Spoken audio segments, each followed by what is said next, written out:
Hello friends. आज हम बात करने वाले हैं परिवार, यानी कि हमारा जो आज का टॉपिक होने वाला है वह क्या है। परिवार समझेंगे, परिवार के बारे में, फैमिली के बारे में। और इस क्लास के अंतर्गत खास क्या है आपको देखिए, हम इस क्लास के अंतर्गत क्या क्या मुख्य बिंदुओं पर चर्चा करने वाले हैं। हमारे मुख्य बिंदु होने वाले हैं। सबसे पहले हम परिवार को समझेंगे। परिवार से संबंधित विभिन्न प्रकार के समाजशास्त्रियों की जो परिभाषाएं दी हैं उन परिभाषाओं पर बात करेंगे। परिवार की विशेषताएं, परिवार के प्रकार, परिवार के उद्भव के सिद्धांत और परिवार के महत्वपूर्ण कार्यों के बारे में यहाँ पर हम बात करने जा रहे हैं। चलिए फ्रेंड, प्रारंभ करते हैं हम आज की अपनी क्लास को। देखिए, सबसे पहले जब हम परिवार की बात करते हैं, बिल्कुल सरल शब्दों में यदि हम कहें कि समाज की सबसे छोटी इकाई, हम क्या कह सकते हैं परिवार को, कि हमारे समाज की सबसे छोटी इकाई को हम क्या कहेंगे, परिवार कहेंगे। समाज की सबसे लघु या छोटी या प्राथमिक इकाई, छोटी इकाई क्या है हमारे पास, वह है परिवार। क्या कहा जाएगा उसे, परिवार। क्यों भाई, ऐसा क्यों कहा जाएगा? तो देखिए, जब हम बात करते हैं परिवार या व्यक्ति या हम समाज की बात करते हैं तो हम क्या देखते हैं। यदि हम समाज की बात कर रहे हैं कि भाई यह समाज है, अब समाज में हम जो चीज़ें देखते हैं, हमने कहा समाज में सबसे पहली चीज़ क्या हमने देखी कि भाई समाज में क्या है, व्यक्ति हैं। ध्यान से देखिए भाई, व्यक्ति है, सबसे पहली हमने क्या देखा, व्यक्ति है। हमने देखा समाज में संबंध है, समाज में रीति रिवाज, परंपरा, संस्कृति, सभ्यता, ये सारी चीजें हम कहाँ देख रहे हैं भाई, हम समाज में ही देख रहे हैं ना। धर्म हमने समाज में देखा, जाति हमने समाज में देखी, रीति रिवाज परंपराएं हमने समाज में देखी, सभ्यताएं भी हमें कहाँ पता चली भाई, वह भी हमें समाज में ही पता चलती हैं। अपराध हमें समाज में देखने को मिल जाता है। ये विभिन्न प्रकार की जो इकाइयाँ हमें देखने को मिल रही हैं, विचलन हमें समाज में देखने को मिल जाता है। अंतःक्रिया हमें समाज में देखने को मिल जाती है। अंतःक्रिया भी हमें कहाँ मिल रही है, समाज में देखने को मिल रही है। संरचना भी हमें कहाँ देखने को मिल रही है, समाज में मिल रही है। समूह हमें कहाँ मिल रहे हैं, हमें समूह भी समाज में मिल रहे हैं। ये सभी चीज़ें हमें कहाँ मिल रही हैं, समाज में मिल रही हैं। यदि इस समाज में से हम एक हटा दें, किसे हटा रहे हैं, हमने कभी व्यक्तियों को यहाँ से हटा दीजिए, हटा दीजिए। व्यक्तियों को यदि हम हटा दें तो हमारे पास समाज का कोई अस्तित्व बचने वाला है।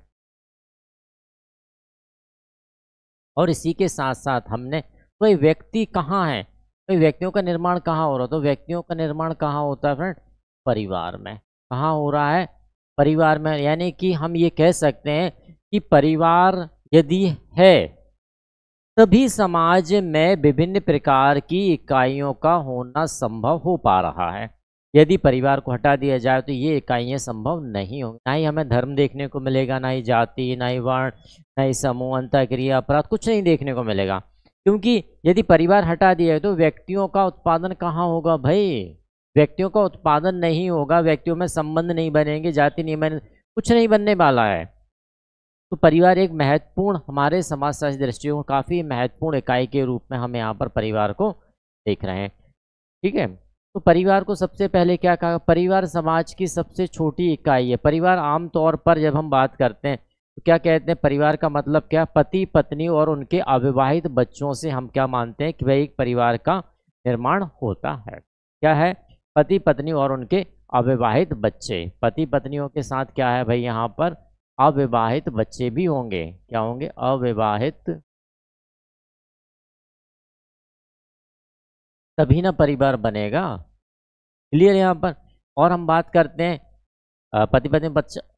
देखिए, ये जो है, जो बच्चों की प्रथम पाठशाला होता है, परिवार को क्या माना गया, बच्चों के लिए प्रथम पाठशाला किसके द्वारा कहा गया है, तो यह कहा गया है कुले के द्वारा। CH कुले के द्वारा क्या कहा गया है, परिवार को प्रथम पाठशाला के रूप में परिभाषित करने वाले हमारे व्यक्ति कौन थे, CH कुले। CH कुले ने अपनी कौन सी पुस्तक में दी, तो सोशल ऑर्गेनाइजेशन। CH कुले की क्या पुस्तक है, सोशल ऑर्गेनाइजेशन। क्या है, सोशल ऑर्गेनाइजेशन।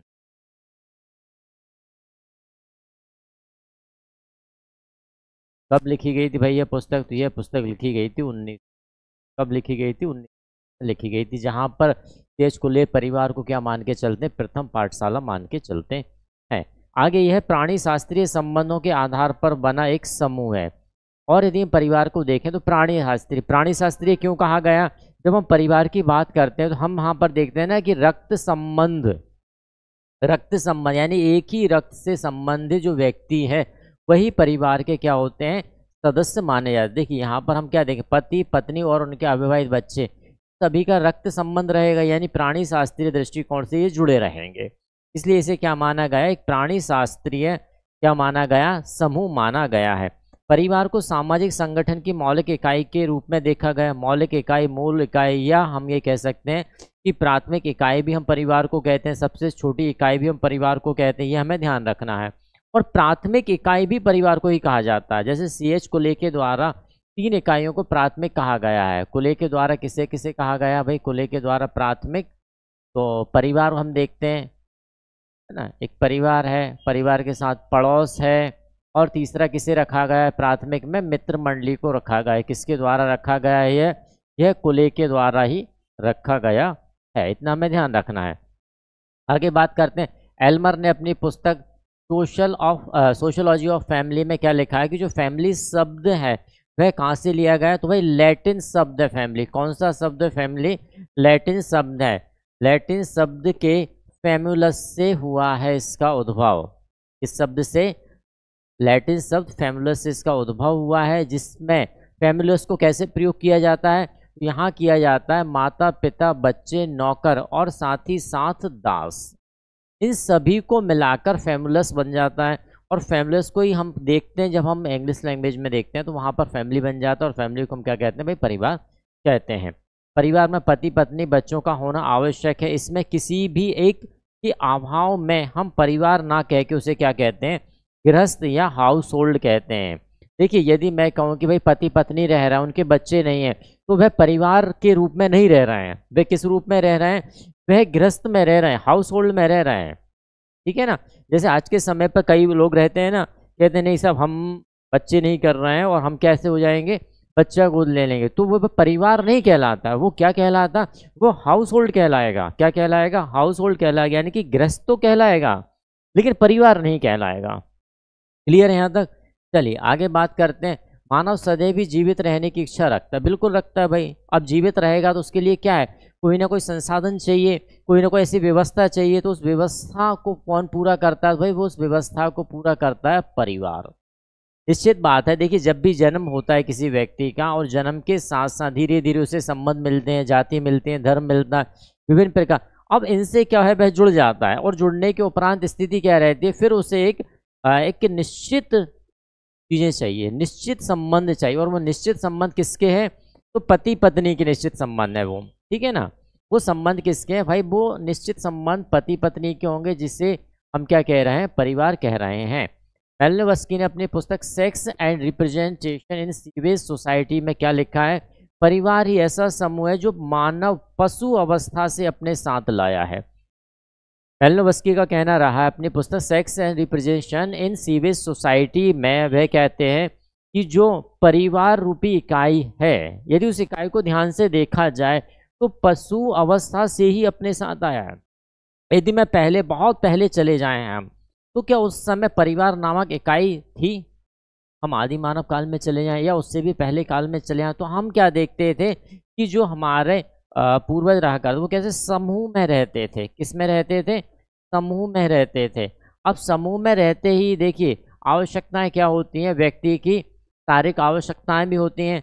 निश्चित बात है, जब शारीरिक आवश्यकताओं की पूर्ति भी वह क्या करता था? इसी समूह में करता था। समूह में करी, आवश्यकता की पूर्ति करी और आगे निकल गए। एक व्यवस्थित रूप से यदि हम परिवार नामक इकाई की बात करते हैं तो एक लंबे समय के उपरांत ही हमारे इस इकाई का जन्म या उद्भव हुआ है हमारे समाजशास्त्र के अंतर्गत। आगे बात करते हैं, शिशुओं को संस्कार देने, समाज में रहना, कैसे व्यवहार करना, नियम कैसे पालन करना है, इन सभी को कहाँ सीखता व्यक्ति? निश्चिततः परिवार के अंदर ही सीखता है। आज हम कहते हैं ना कि भाई परिवार का हो रहा है, विखंडित हो रहे हैं, परिवार टूट रहे हैं, परिवारों में संबंध कमजोर हैं। परिवारों में संबंध कमजोर नहीं है, परिवार के अंदर जो विचार दिए गए, जो आदर्श सिखाए गए, वह कमजोर हो चुके हैं। ठीक है ना। जब परिवार के अंदर के आदर्श, विचार, संस्कार कमजोर हो जाते हैं तो निश्चित बात है व्यक्ति अपना परिवार आगे नहीं बना पाता है। क्यों? क्योंकि वो संस्कार नहीं मिले, वो नियम नहीं मिले, वो व्यवहार करना नहीं सीखा। जब इन चीज़ों को नहीं सीखे तो निश्चित बात है आप किसी एक परिवार के सदस्य तो हो सकते हैं, लेकिन आप स्वयं किसी परिवार का निर्माण कर लें, ये संभव नहीं हो पाता है। आगे बात करते हैं, परिभाषाओं को देखें विभिन्न प्रकार के। तो मैरेल एवं एलरिच, इलियट एवं मैरेल का कहना क्या रहा है? परिवार पति पत्नी बच्चों से निर्मित एक जैविक सामाजिक इकाई। इनके द्वारा क्या कहा गया परिवार को? इलियट और मैरेल के द्वारा परिवार क्या है? एक जैविक सामाजिक इकाई है। यदि इलियट मैरेल की बात आती है तो हम क्या ध्यान रखना है? जैविक सामाजिक इकाई किसके द्वारा कहा गया है? इलियट और मैरेल के द्वारा कहा गया है। नेक्स्ट की बात करते हैं किंग्सले डेविस। किंग्सले डेविस क्या कह रहे हैं? परिवार ऐसे व्यक्तियों का समूह है जिसमें संगोत्रता के संबंध होते हैं, संगोत्रता के संबंध होते हैं और जो एक प्रकार से एक दूसरे से संबंधित होते हैं। निश्चित बात है परिवार यदि हम हैं परिवार के अंतर्गत, तो परिवार हम पहले भी देख चुके हैं कि परिवार के अंतर्गत रक्त संबंध से संबंधित हैं, रक्त से संबंध है। और यदि हम आगे जाएं पहले तो हम क्या कहते हैं भाई? गोत्र। एक ही परिवार में रहने वाले सदस्यों का गोत्र क्या रहता है? एक ही गोत्र रहता है, इसलिए इसे क्या मानिए? संगोत्र व्यवस्था भी कही गई है। ठीक है ना। तो संगोत्रता की बात किसके द्वारा कही गई है? संगोत्र या एक ही गोत्र की बात किसके द्वारा कही गई है? तो वह किंग्सले डेविस के द्वारा कही गई है। ठीक। मैकाइवर पेज कहते हैं, मैकाइवर परिवार पर्याप्त निश्चित यौन संबंध द्वारा परिभाषित ऐसा समूह है जो बच्चों के जनन एवं लालन पालन की व्यवस्था करता है। मैकाइवर पेज का कहना क्या रहा है? देखिए मैकाइवर पेज में हम क्या रख सकते हैं? निश्चित यौन संबंधों की बात किसके द्वारा की गई है? मैकाइवर पेज के द्वारा की गई है। किंग्सले डेविस के द्वारा संगोत्र संबंधों की बात की गई है। ठीक है ना। इलियट और मैरेल के द्वारा जैविक सामाजिक इकाई की बात की गई है। क्लियर है।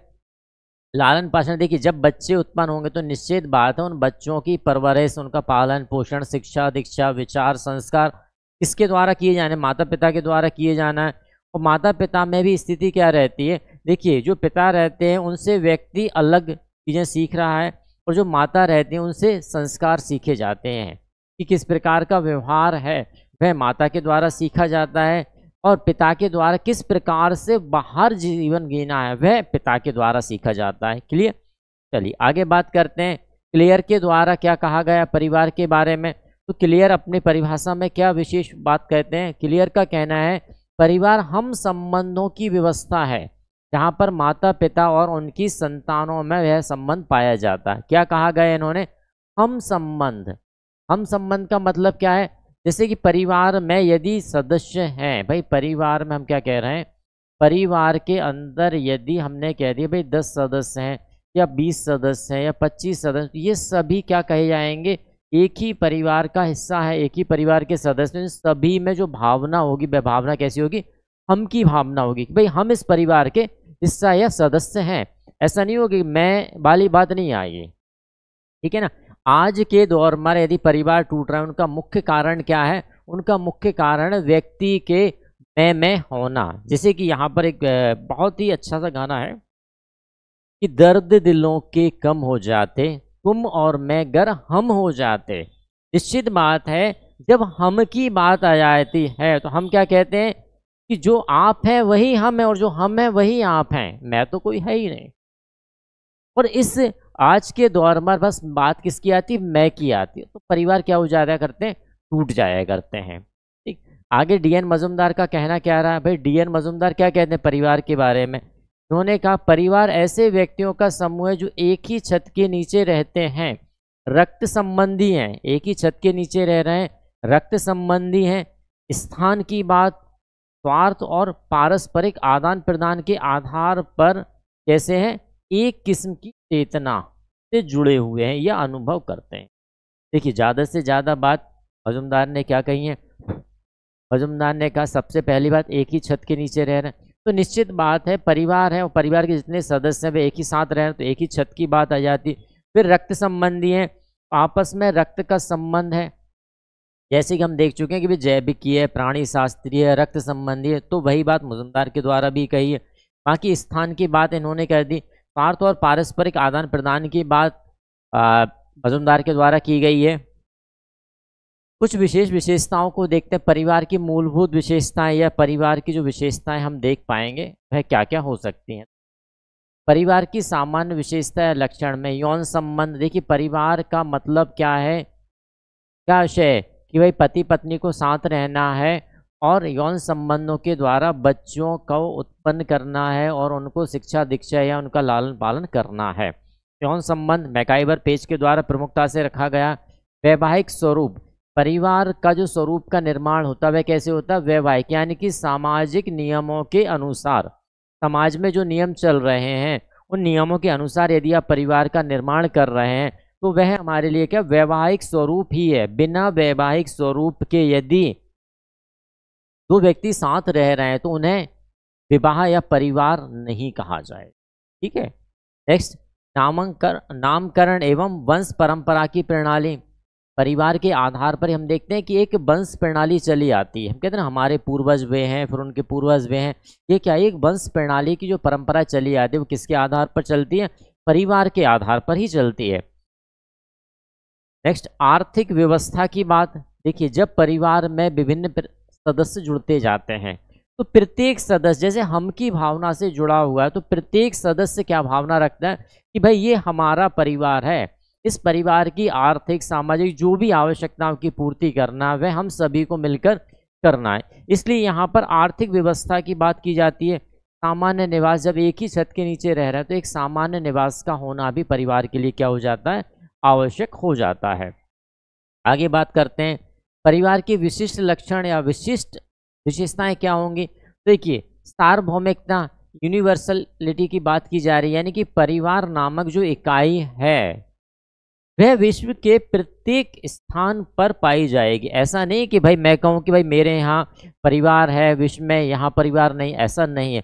जहाँ भी आप पति पत्नी और बच्चों की बात करते हैं तो निश्चित रूप से वहाँ पर क्या पाया जाएगा, आपका परिवार पाया जाएगा। इसलिए परिवार को क्या माना गया, एक सार्वभौमिक माना गया है। आगे रचनात्मक प्रभाव। रचनात्मक प्रभाव से क्या है, परिवार के अंतर्गत हम क्या कर रहे हैं, रचना करना ना, व्यक्तियों का निर्माण कर रहे हैं, व्यक्तियों को बना रहा है। यदि मैं ये कहूँ कि परिवार व्यक्तियों के निर्माण की एक फैक्ट्री है तो गलत नहीं होगा। जहाँ उत्पादन होता है वहाँ हम क्या कहते हैं, फैक्ट्री कहते हैं ना। कोई प्रोडक्ट बन रहा है उसे हम क्या कहते हैं, भाई ये फैक्ट्री है या कंपनी है, यही ना कहा जाता है। तो यही तो है भाई, परिवार के अंदर किसका निर्माण हो, तो आप कहेंगे सर व्यक्तियों का निर्माण हो रहा है। तो व्यक्तियों का निर्माण हो रहा है तो क्या है, वह रचनात्मक प्रभाव है ना भाई। आगे बात करते हैं सामाजिक नियंत्रण, सोशल कंट्रोल। जैसे कि मैंने कहा कि परिवार बनाने के लिए विवाह नामक संस्था से हमें गुजरना पड़ता है। तो भाई सामाजिक नियंत्रण काम करेगा कि नहीं करेगा। ऐसा तो नहीं कि भाई मुझे इसके साथ रहना मैं जाके रहने लगा, या किसी व्यक्ति को मेरे साथ रहना वो आके रहने लगे, ऐसा तो नहीं है। कहीं ना कहीं नियंत्रण हमारे लिए इस परिवार पर नियंत्रण रहे। जैसे हम नियंत्रण की जब हम बात करते हैं तो नियंत्रण कई प्रकार के हमारे पास आते हैं। जैसे कि औपचारिक नियंत्रण है ना, औपचारिक आधार पर नियंत्रण किया जाता है, अनौपचारिक आधार पर नियंत्रण किया जाता है। बहुत प्रकार के नियंत्रण हम देखते हैं। चेतन नियंत्रण, अचेतन की चेतन अचेतन की बात भी हमारे नियंत्रण में आती है। और यदि हम कहें प्रत्यक्ष और अप्रत्यक्ष नियंत्रण, प्रत्यक्ष एवं अप्रत्यक्ष नियंत्रण, विभिन्न प्रकार के नियंत्रण हमारे समाज के द्वारा परिवार पर लगाए जाते, तभी ना हमारे परिवार का एक बहुत अच्छा रूप चल पाएगा। जैसे कि पहले की यदि मैं बात करूं आपके लिए, पहले क्या होता था, यदि आप किसी भी गांव में रह रहे हैं, किसी शहर में रह रहे हैं, स्थिति क्या रहती थी भाई, प्रत्येक व्यक्ति एक दूसरे से क्या था, परिचित हुआ करता था। आज की स्थिति, और वह परिचित है तो यहाँ रहने वाले व्यक्ति के द्वारा यहाँ रहने वाले परिवार के बच्चे को डांट दिया जाता था कि भाई फला का व्यक्ति है, फला का बच्चा है, उस व्यक्ति का बच्चा है, तुम यहाँ क्या कर रहे हो। ये कैसा था, तो भाई ये अनौपचारिक नियंत्रण ही तो था। लेकिन धीरे धीरे हमने क्या देखा कि इस प्रकार के नियंत्रण की घटनाएं कम होती जा रही। क्यों? क्योंकि परिवार का जो संयुक्त रूप हम देखा करते थे, कैसा संयुक्त परिवार को देखा करते, आज वही परिवार किस में बदल गया है? एकल या न्यूक्लियर फैमिली में बदल चुका है। जब एकल में बदल गया तो एकल की स्थिति क्या हो गई है? हमें जो करना तो करेंगे, आप होते कौन है बोलने वाले? समझाने वाली बात तो अब खत्म हो गई। अब ये समझाने वाली बात कैसे खत्म हो गई? तो कुछ हम देखते हैं कि भाई सरकारी नियम जो बने, है ना, सरकारी नियमों के कारण भी, कानूनों के कारण भी कुछ हद तक क्या किया गया, जो हमारा अनौपचारिक नियंत्रण था उसे धीरे धीरे किस में आ गया? औपचारिक संस्था। आज व्यक्ति नियंत्रित कैसे हो रहा है? विभिन्न प्रकार की औपचारिक जो संस्थाएं हैं वह नियंत्रण के, अनौपचारिक नियंत्रण तो खत्म होता जा रहा है। अनौपचारिक नियंत्रण किसके द्वारा किया जाता है? प्राथमिक इकाइयों के द्वारा किया जाता था। अब प्राथमिक इकाइयां ही खत्म होती जा रही हैं। हम संयुक्त से एकल पर आ गए, और हम हर चीज में किस में, पहले जब संयुक्त में रहते थे, यहाँ पर ऐसे आपने पता है कि भाई संयुक्त परिवार का कितना भाई 3 से 4 पीढ़ी एक साथ निवास करती थी, है ना। 3 पीढ़ी तो मिनिमम हमारे संयुक्त परिवार में पाई ही जाती थी। अब 3 पीढ़ियों के बच्चे बुजुर्ग सब इसमें रह रहे हैं। तो जो नियंत्रण का आकार था अनौपचारिक। अब यदि हम कहें एकल परिवार में क्या है, भाई एक भी पीढ़ी नहीं है। क्या है एकल परिवार में? कुछ नहीं। एकल परिवार में स्थिति क्या हो रही है? बेकार हो रही है। यदि वास्तविकता देखी जाए तो जो संयुक्त परिवार हुआ करते थे, इसमें आप अपनी पहचान बना रहे थे, लेकिन आज स्थिति बदल गई है। व्यक्ति भौतिक बाध्यता होता है, वह सब जो छोड़ छाड़ के कहाँ आ रहा है? एकल पर आ रहा है। और जो एकल पर जब आने लगते हैं धीरे धीरे, वह अपनी सारी चीजें होता जाता है। वही स्थिति आज के दौर में हो रही। चलिए नेक्स्ट की बात करते हैं, सामाजिक संरचना की केंद्रीय स्थिति। जब हमने देखिए यहाँ पर हमने देखा ना, सामाजिक संरचना की जब हमने बात की, यह तो यदि हमने कहा व्यक्ति, यदि यहाँ से हमने व्यक्ति या परिवार को हटा दिया तो कुछ बचने वाला, कुछ नहीं बचने वाला, सारी चीजें खत्म हो जाएंगी। तो इसलिए हम क्या कह रहे हैं कि परिवार को क्या माना गया है? एक केंद्रीय इकाई माना गया है, केंद्रीय स्थिति में रखा गया है कि बिना परिवार के समाज की किसी भी इकाई का अस्तित्व संभव ही नहीं। आगे बात करते हैं भावनात्मक आधार। परिवार में जितने भी सदस्य हैं सभी कैसे जुड़े होते हैं? भावनात्मक आधार से जुड़े होते हैं। सीमित आकार, सदस्यों का उत्तरदायित्व। प्रत्येक सदस्य, यदि हम परिवार को ध्यान से देखें तो प्रत्येक सदस्य, वह बुजुर्ग है, युवा है, बाल है, किशोर है, जैसा भी, प्रत्येक सदस्य का उत्तरदायित्व निश्चित रहता है। परिवार की स्थायी एवं अस्थायी प्रकृति। देखिए परिवार की स्थायी और अस्थायी प्रकृति के बारे में हम क्या देख सकते हैं कि परिवार इकाई तो स्थायी है, इकाई में दोहराव बिल्कुल नहीं, कि जो परिवार है वह अधिकांशता तो कैसा स्थायी ही है, लेकिन अस्थायी प्रकृति। हम आगे परिवारों के जब रूप देखेंगे, प्रकार देखेंगे, वहाँ पर कुछ ऐसे परिवार हैं जो कुछ समय सीमा के लिए भी पाए जाते हैं। चलिए सिद्धांतों की बात करते हैं कि भाई हमारे जो परिवार की उत्पत्ति के क्या क्या सिद्धांत हमारे सामने आते हैं। तो सबसे पहले हम बात करते हैं हमारे पहले सिद्धांत, शास्त्रीय सिद्धांत, या जिसे पितृसत्तात्मक सिद्धांत कहा जाता था। इस सिद्धांत के जो प्रतिपादक रहे वह अरस्तु और प्लेटो, है ना, प्लेटो हुए, अरस्तु हुए, इन्हें इनका प्रतिपादक माना जाता है। सबसे पहले क्या माना गया कि वास्तव में परिवार नामक जो इकाई है उसका प्रारंभ कैसे हुआ? तो परिवार का आदिम स्वरूप क्या माना गया? भाई पितृसत्तात्मक माना गया। अब पितृसत्तात्मक क्यों माना गया? तो देखिए क्या था, व्यक्ति कैसे रहते थे? समूह में रहा करते थे। कैसे रहते? मैंने पहले भी बताया कि व्यक्ति कैसे रहा करते थे, समूह में रहते थे। यदि हम आदिम काल पर भी आ जाए तो आदिम काल की स्थिति क्या थी? स्त्रियां घर पर रहती थीं और जो पुरुष वर्ग रहता था वह क्या करता था? भोजन या अपनी जीविका उपार्जन के लिए विभिन्न स्थानों पर चलता रहता था। तो अपनी सत्ता के कारण कि भाई यह मेरा परिवार, तो अपनी सत्ता को बनाए रखने के लिए परिवार नामक इकाई का एक निर्माण यहाँ पर देखने को पाया जाता है। 1861 में सर हेनरी मैन ने विश्व के विभिन्न समाजों का अध्ययन किया और इस सिद्धांत को आगे बढ़ा दिया कि भाई ऐसा, क्योंकि परिवार का प्रारंभिक दौर जो पितृसत्तात्मक रहा तो उसका अध्ययन भी देखा गया। आखिर यह वास्तव में सत्य है नहीं है। तो यह देखा गया कि हाँ, पितृसत्तात्मक अपनी सत्ता को प्रबल करने के लिए पुरुष वर्ग ने महिलाओं का क्या किया, महिलाओं को अपने अधीनस्थ रखा। तो उस आधार पर यहाँ देखते हैं कि भाई प्रारंभिक दौर जो परिवार का क्या रहा होगा, वह पितृसत्तात्मक रहा होगा। आगे बात करते हैं परिवार का प्रारंभिक स्वरूप न केवल पितृसत्तात्मक ही वरन पितृस्थानीय और पितृवंशीय भी रहा। पितृस्थानीय और पितृवंशीय यानी कि जहाँ पर पिता का स्वयं का स्थान था रहने का, वहीं पर व्यक्ति पत्नी को भी रखा जाता, तो वहीं का परिवार प्रारंभ किया जाता। और नामकरण की जो वंशावली रही वह कैसी रही, पितृवंशी, यानी कि पिता के वंश आधार पर ही नामकरण किया जाता था, या नामकरण शैली जो चलाई जाती थी वह किसके आधार पर थी, पिता के नाम के आधार पर थी। जैसे कि हम आगे देखते हैं कोई मातृ सत्तात्मक भी देखेंगे, हम द्विनाम पद्धति भी देखेंगे, लेकिन प्रारंभिक जो बताया गया पितृ सत्तात्मक के साथ साथ पितृस्थानीय और पितृवंशीय भी रहा। यह किसके द्वारा बताया, तो भाई हेनरी मैन ने जब अध्ययन किया तब यह साक्ष्य कुछ हमारे सामने आए। दूसरा हम देखते हैं भाई, दूसरा सिद्धांत क्या है, यौन साम्यवाद का सिद्धांत, जिसे किसके द्वारा दिया गया है, मॉर्गन है, फ्रीजर है, ब्रीफाल्ट है, इनके द्वारा किस सिद्धांत का समर्थन किया गया है, तो यौन साम्यवाद का सिद्धांत इसके द्वारा दिया गया, ब्रीफाल्ट, मॉर्गन और फ्रेजर के द्वारा दिया गया। इनका कहना क्या रहा, तो समाज में प्रारंभिक स्तर विवाह एवं परिवार जैसी संस्थाएं नहीं थी। बिल्कुल निश्चित बात, मैंने प्रारंभ में भी कहा है कि हम कैसे रहते थे, समूह में रहा करते थे, और यदि हम समूह में रह रहे हैं तो उस समय हमारी मूलभूत आवश्यकताएं क्या थी। यदि हम कहें कि भाई यहाँ पर हम समूह में रह रहे हैं तो मूलभूत व्यक्ति की आवश्यकता क्या थी, सबसे पहले हमारी भोजन की आवश्यकता, ठीक है ना, कि भाई व्यक्ति को सबसे पहली मूलभूत आवश्यकता क्या थी, भोजन, पेट भरना है भाई भोजन का। फिर दूसरी हमने देखी रहना, यानी कि हमने कहा भाई आवास।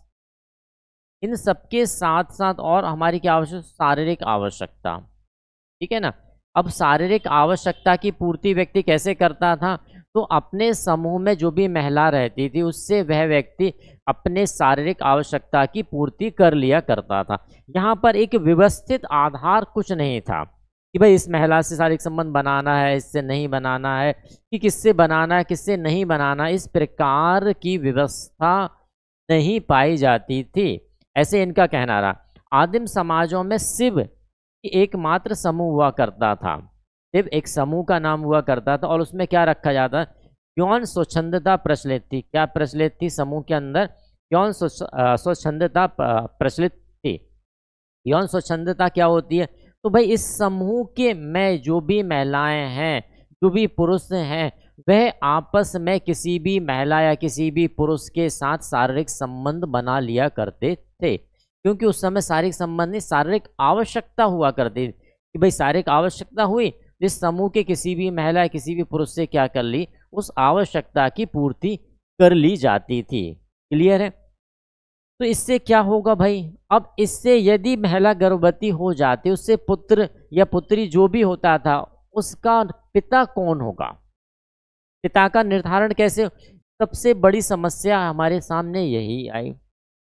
क्लियर है। देखिए, जब एक स्त्री से या एक पुरुष कई स्त्रियों से शारीरिक संबंध बनाते हैं तो स्थिति क्या हो जाती है, पुरुष और स्थिति दोनों के स्वास्थ्य पर भी हानि होती।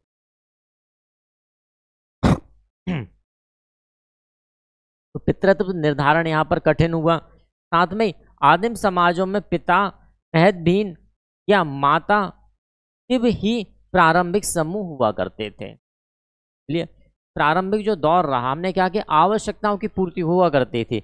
यह नहीं देखा जाता कि परिवार में क्या खास होना चाहिए क्या नहीं होना चाहिए, यह बात नहीं आया करती थी। नेक्स्ट सिद्धांत की बात करते हैं, एक विवाही सिद्धांत।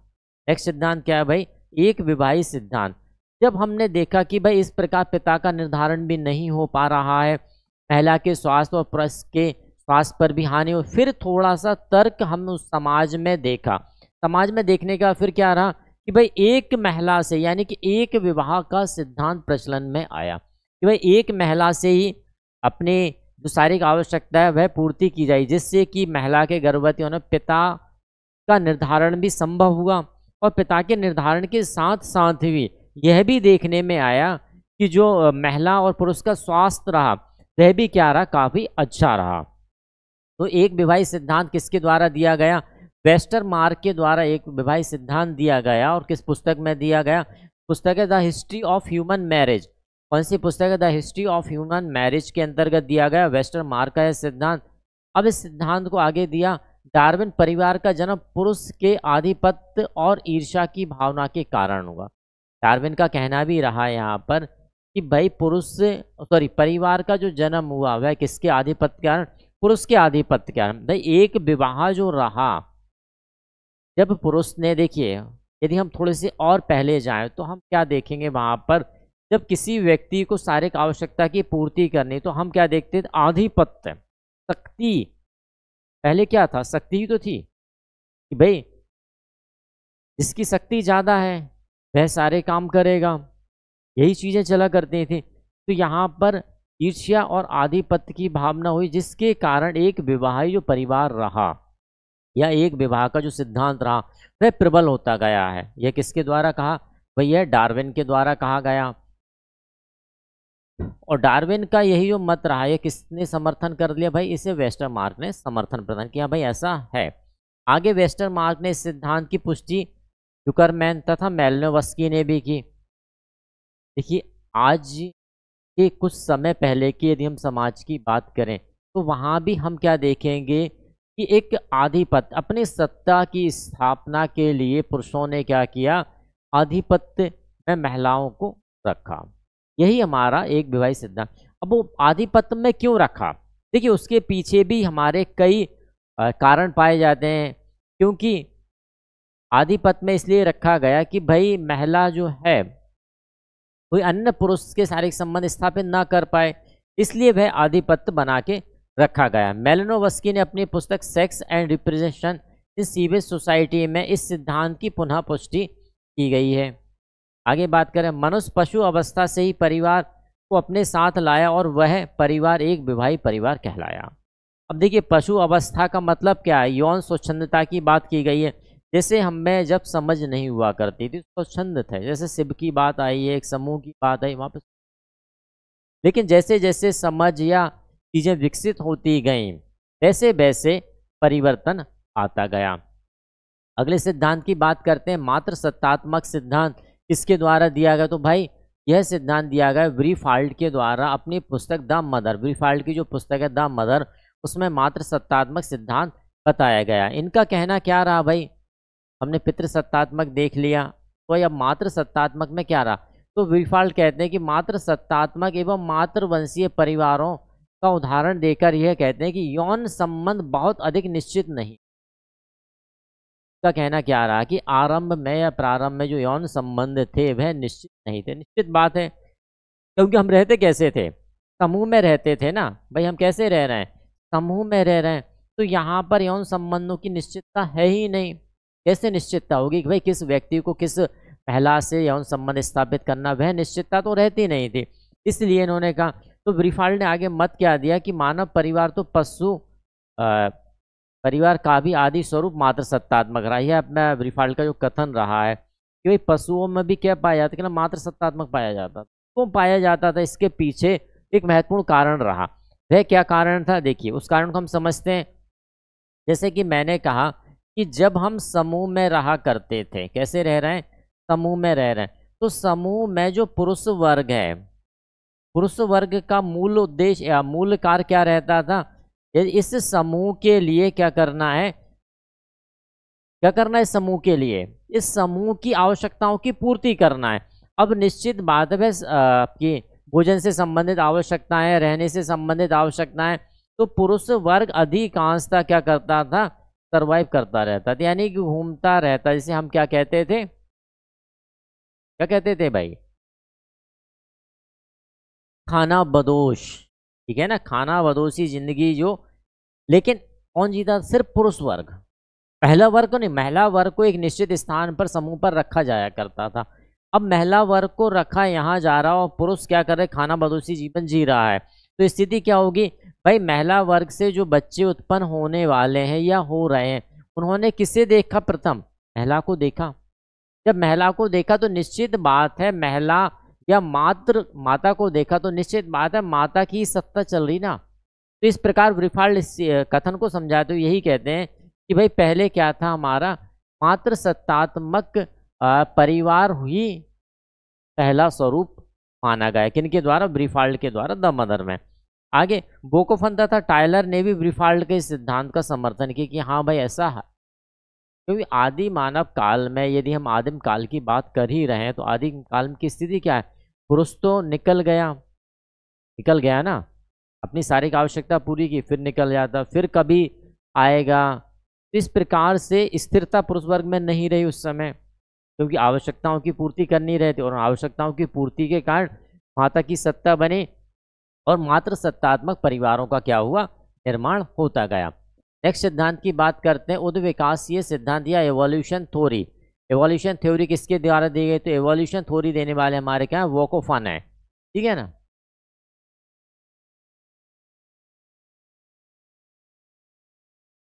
के द्वारा एवोल्यूशन थ्योरी दी गई है, और इन्होंने क्या कहा है? मार्गन ने इस सिद्धांत का विस्तृत व्याख्या की। थ्योरी प्रतिपादित बोकोफन के द्वारा की गई है, लेकिन मार्गन के द्वारा इसे और ज़्यादा विस्तृत किया, ठीक है। मैकलेलन, टूबक तथा टायलर ने भी इसका समर्थन किया। अभी समझाते हैं भाई एवोल्यूशन थ्योरी क्या है। कामाचार की स्थिति पति पत्नी के संबंधों को दृढ़ नहीं। उन्होंने कहा सिद्धांत के अंतर्गत कि भाई जो यौन क्रियाएं हैं या कामाचार की स्थिति में पति पत्नी के संबंधों में दृढ़ नहीं थे।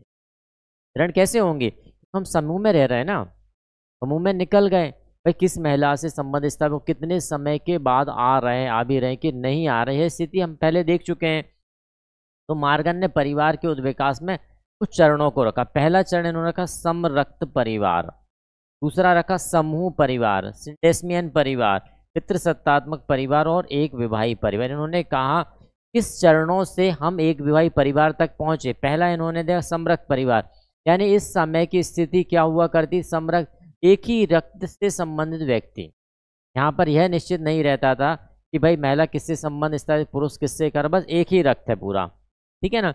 यदि मैं कहूँ कि इस समूह में यदि कोई पुरुष है और इसी समूह में यदि कोई महिला है, तो इनका विवाह कर दिया या इनमें क्या हो जाता था? शारीरिक संबंध स्थापित हो जाया करते थे।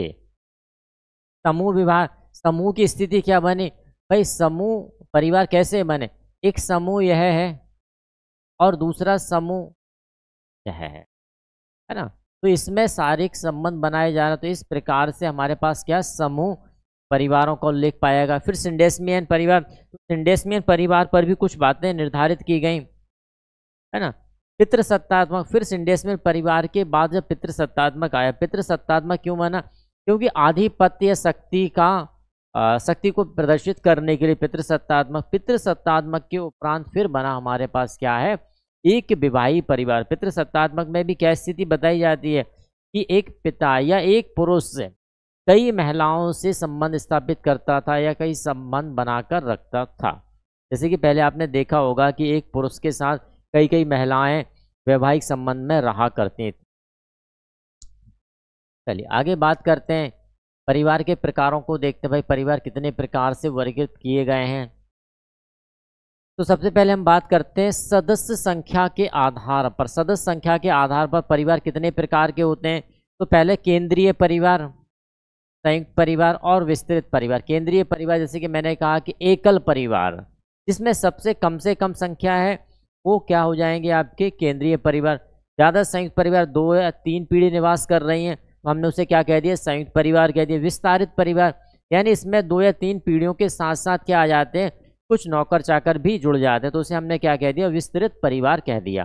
नेक्स्ट, सत्ता या वंश नाम के आधार पर। तो सत्ता या वंश के आधार पर 2 प्रकार के परिवार मूलतः पाए जाते हैं, मात्र सत्तात्मक परिवार और पितृसत्तात्मक परिवार। मात्र सत्तात्मक परिवार वो जिसमें माता की सत्ता चल रही है। देखिए यहाँ वंश की बात नहीं की गई है, इसकी बात की जा रही है, सत्ता की बात की जा रही है। जब माता की सत्ता चल रही तो हम क्या कहेंगे? उसे मात्र सत्तात्मक। वंश किसी का भी चल सकता है। इसी प्रकार जहाँ पिता की सत्ता चल रही है, वंश की बात यहाँ पर भी नहीं, पिता की सत्ता चले तो पितृसत्तात्मक कहा जाएगा।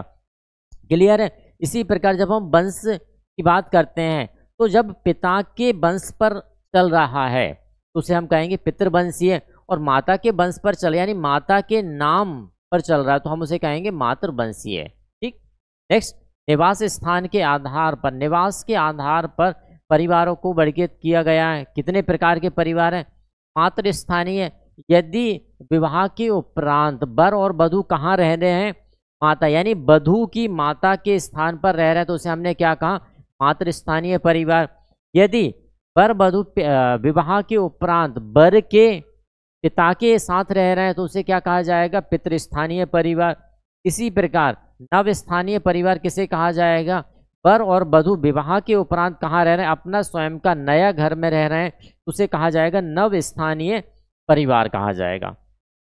ठीक है। नेक्स्ट की बात करते हैं मातुल्य स्थानीय। अब मातुल्य स्थानीय क्या हो जाएगा? तो माता के तुल्य कौन है? माता के तुल्य कौन है? तो यहाँ पर बात आती है लड़की के माता के मामा के यहाँ। इसके यहाँ बात की जा रही है लड़की के मामा के यहाँ, यानी कि वधू के मामा के यहाँ यदि रह रहे हैं तो उसे क्या कहा जाएगा? उसे कहा जाएगा मातुल्य स्थानीय परिवार। क्या कहा जाएगा? उसे मातुल्य स्थानीय परिवार कहा जाएगा। मातृ पितृ स्थानीय, मातृ पितृ स्थानीय किस प्रकार का परिवार होंगे? वह परिवार जिसमें विवाह के उपरांत वधू के घर भी रहा जा सकता है और वर के घर भी, दोनों के घर रहा जाएगा तो उसे कहा जाएगा मातृ पितृ स्थानीय। नेक्स्ट, द्विस्थानीय। द्विस्थानीय में दोनों स्थान पर कहीं भी रह सकते हैं वर वधू। नेक्स्ट, विवाह के आधार पर परिवारों को इस प्रकार बांटा गया है। तो विवाह के आधार पर एक विवाही परिवार, ऐसा परिवार जहां पर वर और वधू एक ही विवाह की सुनिश्चितता करते हैं, उसे क्या कहा जाता है? एक विवाही परिवार कहा जाएगा। नेक्स्ट, बहुपत्नी विवाह, जहां पर बहुपत्नी विवाह का हम क्या देखेंगे? जहां पर क्या होगा? वर एक होगा, यानी हम कह सकते हैं पति एक होगा और उसकी पत्नियां एक से ज्यादा होंगी तो उसे क्या कहा जाएगा? बहुपत्नी विवाह परिवार कहा जाएगा। इसी प्रकार हम क्या देखते हैं यहाँ पर, यदि हम बहुपति की बात, तो यहाँ पर देखिए दो प्रकार से आता है। एक भागिनी बहुपत्नी विवाह, एक क्या जाएगा आपका? भागिनी बहुपत्नी बहु, और दूसरा आता है आपका अभागिनी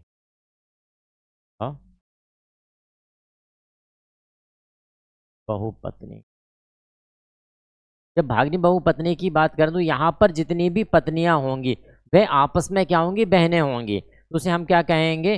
भागिनी बहुपत्नी विवाह की बात करेंगे। इसी प्रकार अभागिनी, यानी कि आपस में जो पत्नियां होंगी वो आपस में बहनें नहीं होंगी।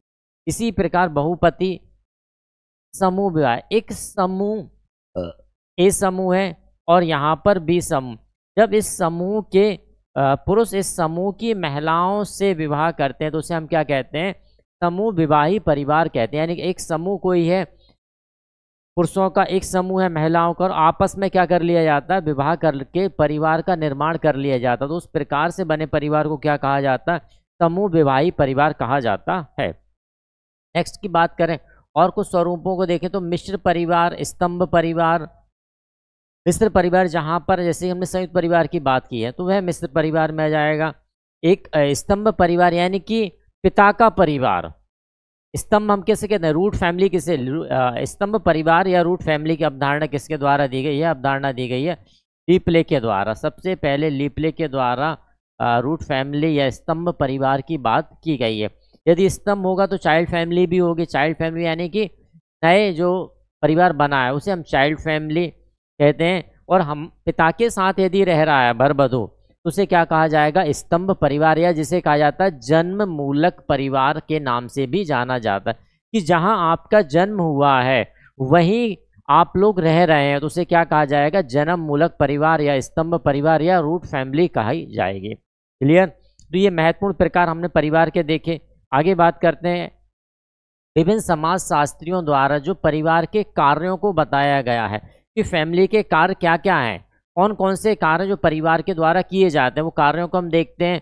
तो अकबर के द्वारा 6 प्रकार के कार्यों का उल्लेख किया गया है। क्या है वह कार्य? स्नेह संबंधी कार्य, आर्थिक, मनोरंजनात्मक, सुरक्षात्मक, धार्मिक और शैक्षिक कार्य को किसने रखा है? अकबर ने रखा है।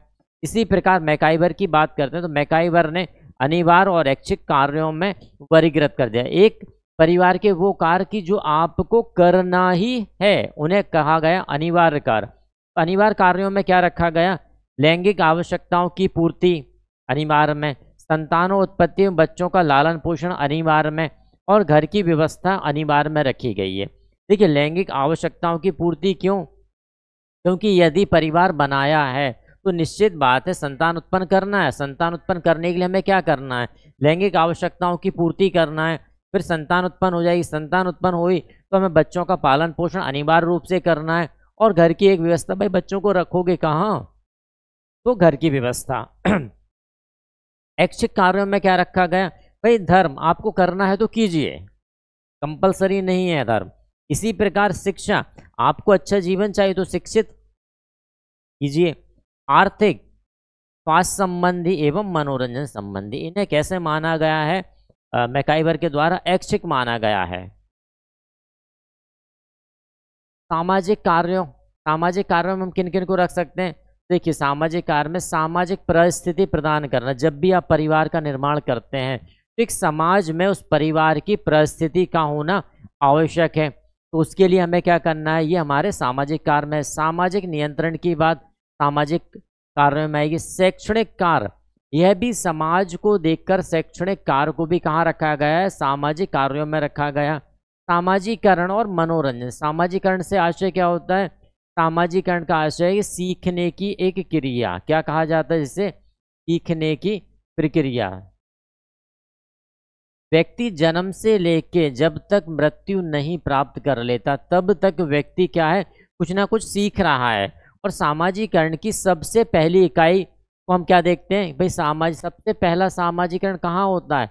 प्राथमिक सामाजिकरण जिसे कहा जाता है। तो प्राथमिक सामाजिकरण के लिए हमें क्या चाहिए? परिवार चाहिए। प्राथमिक सामाजिकरण हमारा परिवार में होता है। नेक्स्ट, आर्थिक कार्यों की बात करें हम। आर्थिक कार्यों में सबसे पहली बात श्रम विभाजन, यानी कि कार्यों का विभाजन। हम देखते हैं परिवार के अंदर माताजी का कार्य अलग है, पिताजी का कार्य अलग है, बच्चों का कार्य अलग है। यदि उस परिवार में बच्चे हैं तो बच्चियों का कार्य अलग है। प्रत्येक स्तर पर श्रम का क्या किया जाता है? परिवार में विभाजन किया जाता है। लेकिन आज के दौर में मैंने क्या कहा? कुछ ऐसे नियम आ गए, कुछ ऐसा चलन आ गया कि उन कार्यों में भी क्या कर दिया गया? परिवर्तन कर दिया गया। और परिवर्तन के कारण क्या स्थिति बनती है? विघटन का ही स्थिति बनती है। संपत्ति का निर्धारण, भाई परिवार है, निश्चित बात है यदि संपत्ति है परिवार तो उस परिवार में संपत्ति का निर्धारण भी किसके द्वारा किया जाएगा? परिवार के द्वारा। जो आर्थिक कार्यों में आता है उत्तराधिकार का निर्धारण, उत्तराधिकार की व्यवस्था है, उत्तराधिकार का निर्धारण। जैसे हम परिवार में देखते हैं कि भाई 2 पीढ़ी रह रही है, 3 पीढ़ी रह रहे हैं, तो जो मुख्य है पीढ़ी का मेन व्यक्ति उस समय वर्तमान में, भाई वह निर्धारण करेगा ना कि भाई मेरे जाने के बाद मेरा जो है उत्तराधिकारी किसे नियुक्त किया जा सकता है। तो वह निर्धारण भी आर्थिक कार्यों में आता है। मनोवैज्ञानिक कार्यों की यदि हम बात करें कि परिवार में मनोवैज्ञानिक भी कार्य हैं। मनोवैज्ञानिक कार्य क्यों? क्योंकि व्यक्ति परिवार में रहता है और व्यक्ति के अंतर्गत क्या है? भावनाएं। तो भावना कैसी है? मनोवैज्ञानिक है। तो मनोवैज्ञानिक कार्य भी होंगे। वह कार्य क्या होंगे? तो व्यक्तित्व का विकास। समाज में या परिवार में जो व्यक्ति रह रहे हैं उन व्यक्तियों के व्यक्तित्व का किस प्रकार से निर्धारण किया जाए, उनका विस्तार कैसे हो, कैसे उनके विचार शैली हो, कैसे उनके विचार हो, कैसे उनकी संस्कृति हो, यह निर्धारण किसका? भाई परिवार का। और ये कैसा है? मनोवैज्ञानिक। कि बच्चे को कहते हैं ना कि भाई बच्चे को यदि हमेशा आप उसे बच्चा ही समझ के गोद में रखे रहेंगे तो स्थिति क्या होगी? एक आपके जाने के बाद उस बच्चे के साथ जब एक विपत समस्या आई तो क्या होगा? बच्चा विचलित हो जाएगा ना, स्थिति यह बनेगी आपकी। तो वह भी एक मनोवैज्ञानिक आधार पर उस बच्चे को क्या करना? एक मजबूत स्थिति प्रदान करने का कार्य भी किसका है? वह कार्य भी किसका है? परिवार का ही है। आगे बात करें मूलभूत मनोवैज्ञानिक आवश्यकताओं की पूर्ति। मूलभूत यानी कि आपको विषम परिस्थिति में भी किस प्रकार से तैयार रहना है, वह आवश्यकता की पूर्ति भी कैसी है? मनोवैज्ञानिक है। तो उसकी तैयारी भी कहाँ करनी है? परिवार में ही करनी है ना। नेक्स्ट, मनोवैज्ञानिक सुरक्षा प्रदान करना। मनोवैज्ञानिक सुरक्षा से आशय क्या है? वह सुरक्षा जिन सुरक्षा के आधार पर बच्चा विषम परिस्थिति में एक सौम्य और सभ्य रहता है, उसे हम क्या कहेंगे? मनोवैज्ञानिक सुरक्षा। जैसे कि आपने देखा होगा कि व्यक्ति कहीं भी रहे लेकिन सबसे ज्यादा सुरक्षा कहाँ महसूस करता है? चल परिवार में आ गए, अब बिंदास, चल अब कोई टेंशन, ऐसे ही कहते हैं ना। तो वही स्थिति वह मनोवैज्ञानिक तौर पर क्या हो चुका है, सुरक्षित महसूस करता है। तो उससे जब परिवार में प्रवेश कर रहा है तो उससे ये एहसास होना चाहिए कि हाँ मैं परिवार में प्रवेश कर रहा हूँ, किसी प्रकार से मानसिक असुरक्षा मुझे नहीं है। ठीक। धार्मिक कार्य, पूजा पाठ से संबंधित कार्य, भाई आप जिस धर्म से संबंधित हैं उस धर्म से संबंधित पूजा अर्चना किस प्रकार विधि विधान से जाते वो कार्य हैं। राजनीतिक कार्य, यदि आप राजनीतिक में जाना चाहते हो तो राजनीतिक कार्य की प्रारंभिक शिक्षा भी तो कहाँ से होती है, वह भी हमारे परिवार से ही होती है। तो फ्रेंड ये हमारे परिवार से संबंधित हमने क्या क्या देखा, परिवार में परिवार क्या होता है, विभिन्न प्रकार के उसके कार्य देखे, उद्भव के सिद्धांतों की हमने चर्चा की, और साथ ही साथ हमने परिवार की विशेषताओं की बात की, और परिवार से संबंधित जो कार्य हैं, जहाँ तक के कार्य हैं उनके प्रकार, उन सभी को हमने समझा। आई होप आपके लिए काफ़ी हेल्पफुल होने वाला है यह वीडियो पसंद आता है तो ज़्यादा से ज़्यादा शेयर करें, हमारे चैनल को सब्सक्राइब करें और सब्सक्राइब करते जाएं ताकि वीडियो आप तक तुरंत पहुंच सके। और हमसे डायरेक्ट जुड़ने के लिए आप हमारे ऐप को इंस्टॉल कर सकते हैं जहां पर आपको हमारी सारी जानकारी मिलती। Thanks for watching.